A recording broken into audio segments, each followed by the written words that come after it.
اچھا جی، اب یہی جو مادہ ہے حمزہ میم نون امینا یا منو، اسے اب ہم باب افعال میں صرف صغیر کریں گے. تو پہلے باب افعال کے اوزان لکھ لیں.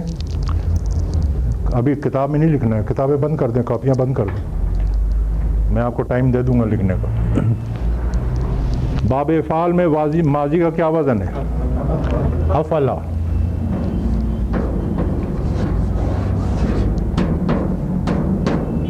مضارع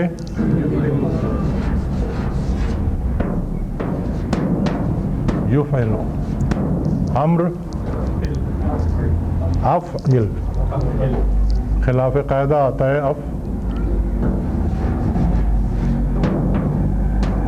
افعل. فاعل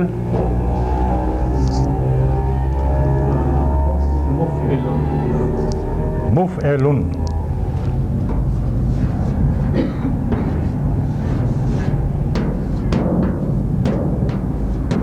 اور مفعول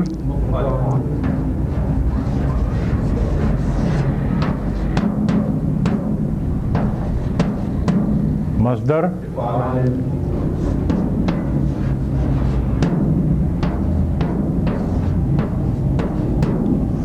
اب مادہ اپلائی کریں. صحیح شکل کیا بنے گی؟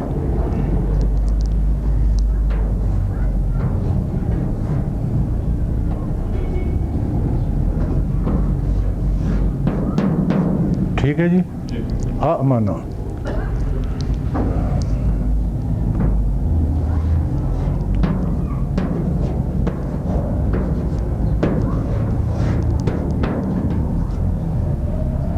یؤمن.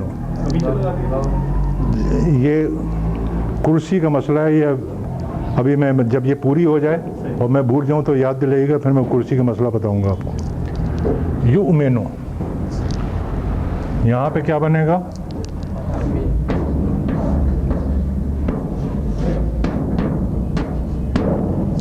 آمین.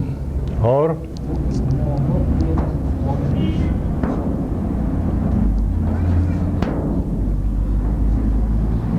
یہ بھی وہی کرسی کا معاملہ ہے.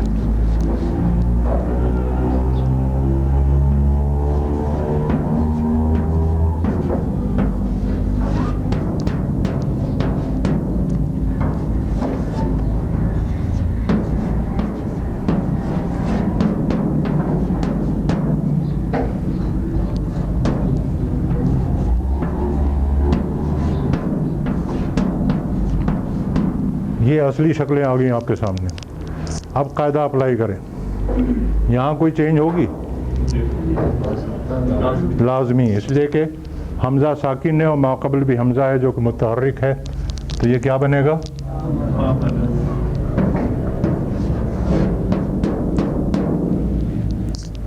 یہاں پہ یہ لازمی تبدیلی ہے. یہاں پہ تبدیلی ہوگی؟ اختیاری ہے، اس لیے کہ حمزہ ساکن ہے اور ماقبل دوسرا حرف ہے جو کہ متحرک ہے. لے چاہیں تو اس طرح استعمال کر لیں اور چاہیں تو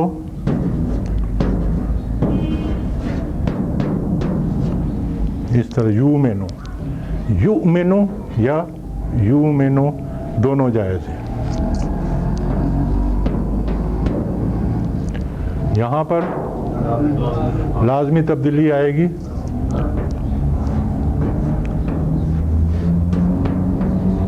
آمین. جائز. چاہیں تو مؤمنون استعمال کر لیں اور چاہیں تو مومنون.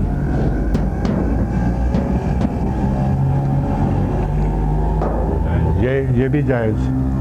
یہ لازمی، یہ جائز اور یہ بھی وہی جائز والی ہے.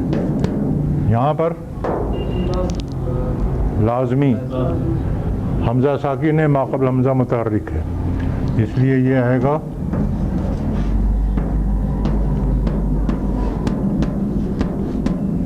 ایمانن.